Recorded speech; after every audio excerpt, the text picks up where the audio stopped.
Wow, ang ganda ng setup, ang ganda ng mga ilaw hanggang sa Dito pa lang yung binuksan mo pero showy na. Ayan. Showy na agad, bossing. So medyo ayusin natin lahat yan, mga sir. Dito ka pa mamamatay dyan. Napakabisa, bossing. Mga mabisang relay. Ayan, di pa binubuksan pero nice na. Unlimited tape. Napakaganda. Galing terminal.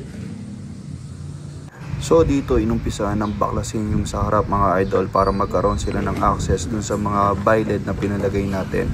So syempre ayan, ganyan na ngayon nangyari. Hindi rin natin malalaman yan hanggat hindi nasira yung ECU natin mga idol. Kung nakasubaybay kayo sa mga video natin, pang part 4 na yata natin to. Yung mga naunang video mga idol nasa comment section, panoorin nyo na lang. Ito pa, the main line. Napakaganda, bossing. Napakagandang main line. Solid.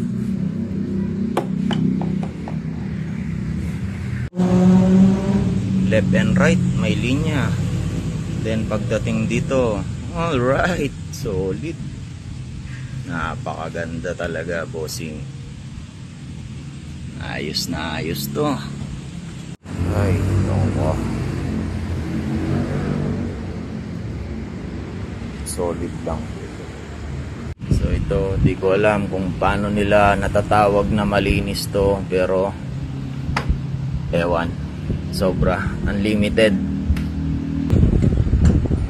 Pati balas to, balot electric tape. Buti hindi tinip yung buong motor.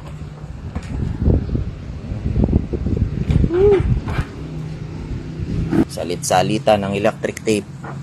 Left and right, up and down, electric tape lahat. Alright, electric tape. Binaklas na natin yung masamang spirito. Ayan, unlimited tape.